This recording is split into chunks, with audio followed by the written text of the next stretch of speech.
দশম শ্রেণীর ছাত্রীকে গালিগালাজ, লাথি মেরে নির্মম প্রহার, শ্লীলতাহানির অভিযোগে সদর থানায় অধ্যক্ষের বিরুদ্ধে মামলা। 5 দিন পরেও নীরব ভূমিকায় সদর পুলিশ। মেয়ের অভিভাবকদের হুমকি ধমকি অভিযুক্ত কলেজ অধ্যক্ষের।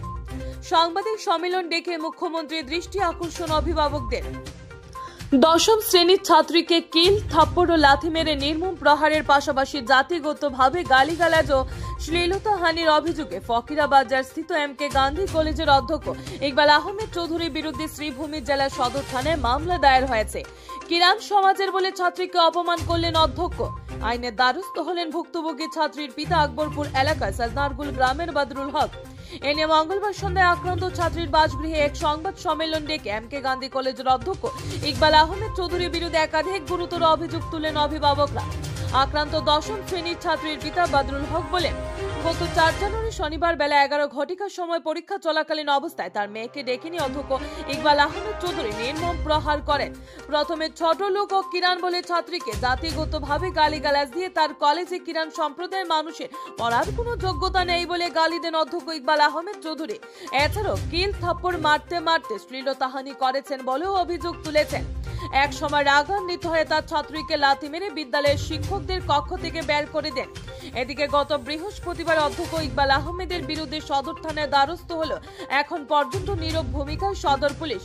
ছাত্রীর পিতা রাজ্যের মুখ্যমন্ত্রীর দৃষ্টি আকর্ষণ করে বলে, আমার মেয়ে কিরান সম্প্রদায়ের হওয়ার জন্য কি শিক্ষা অর্জনের অধিকার নেই? তিনি ন্যায় বিচারের জন্য করিমগঞ্জের জেলা প্রশাসন ও রাজ্যের মুখ্যমন্ত্রীর দৃষ্টি আকর্ষণ করেছেন।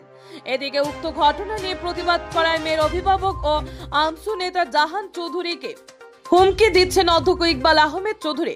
আক্রান্ত মেয়ে ও তার অভিভাবকদের মন্তব্য রয়েছে আমাদের হাতে। বিস্তারিত দেখুন আমাদের এই প্রতিবেদনে। আমি 5 দিন অপেক্ষা করিয়া এই স্যারের সাহায্য কোনো অভিযোগের কোনো উত্তর না পাইয়া আমি আইনের আশ্রয় লইছি। এইটা না ছাড়া আমার কোনো উপায় নাই। এখন দেখা যায় ওই আইনের আশ্রয় লইয়া আইনেও আমার কোনো সুবিচার আমি পাইয়ার না। মেয়েরে এমনভাবে লাঠি চাঠি মারা হয়েছে, মায়ের খুব অত্যাচারভাবে মারা হয়েছে। গান্ধী স্কুলের এক পালসার মহাশয় তাই না আমার মেয়েরে এমন মায়ের করছে, মারিরে এখনো খাড়া হইতে পারেন না। মেয়েরে এমনভাবে মারছেন, জাত তুলিয়ে গেলা কম জাত কইয়া ওলা গালি দিছেন, দিয়া আমার মেয়েরে এমনভাবে পিটা। এখন আমি সুবিচার চাইয়ার। আমি কিরা নয় কিটা অপরাধ করলাম নি, আমার মেয়ে এই কলেজে পড়ার যোগ্যতা নাইনি, ওটাতে আমি রাজ্যের মুখ্যমন্ত্রীর কাছে সুবিচার চাইয়ার। আমি যখন গাড়িতে নামছিলাম আমার পরে আমরা স্কুলের রাস্তা দিকে ঢুকে গেছি। ঢুকার পরে ওদের আবিদ যেন আছে, আবিদ ভাইটা আমার ডাক দিয়েছেন 2-3 বার। ডাক দেওয়ার বাদে আমি গেছি না। আমরা কলেজের 2nd ইয়ার পড়েন বাদে আমি গেছি না, তার যে পিকনিকও ঘুরে যাই বাদে আমরা ক্লাসের একটা আছে স্টুডেন্ট শাহিদুল ইসলাম আমরা ভিডিও একটা যে করছে, ভিডিও করিয়া ওটা রাখছে। বাদে আমি এক্সাম হলে গেছি, আমরা লেখা শুরু করে দিচ্ছি। করার পরে আমরা কলেজের বুড়ান ভাই আছেন, আমরা গিয়া কইছেন নিচে প্রিন্সিপাল স্যার ডাকার আমরা যাইতাম।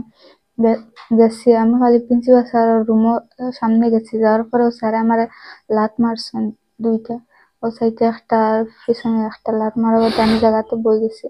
বয়ার পরে আমার আরো মারছেন বেত আনিয়া খুব বেশি মারছেন। আর আমার লগে যে একটা আসলো মেয়ে রয়দা একটা তাই বেশ মারছেন না স্যারে। বাদে আমরা একটা রুমের কাছে নিয়া বাদে হচ্ছেন গার্জেন নাম্বার দিতাম। দেওয়ার পরে আমরা গার্জেনটার কাছে ফোন মারছেন, তারা আমার সবচাইতে বেশি মারছেন। তারা আমার লগে যে একটা আসলো একটা 2-3 বাড়ি মারছেন, মারা বাদে আর মারছেন না।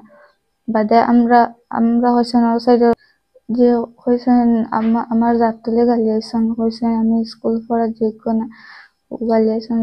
ও আরো 2টা জন আসলো আবিদ আর জাকারিয়া, ও তারা আইছেন, তারা গার্জেন সাথে তারা বেশ মারছেন, করছেন না আমারে একলা মারছেন। তো অফিস রুমে যাওয়ার পর স্যার আমার খুব বেশি বকছেন। আর রয়দা আছেন তার বাবা আমার খুব বেশি বকছেন সব স্যার ম্যাডাম গুলোর সামনে, যে তার বাবাও আমার খুব বেশি বকছেন। স্যার আমার তো গালিয়েছেন, স্যার খুব বেশি গালিয়েছেন। আমরা জাত তুলে কিরান অত গালিয়েছেন। গালিয়ানির পরে বাইরে তো আমরা গেছি, যাওয়ার পরে বাইরে আমার বাবা আইসে।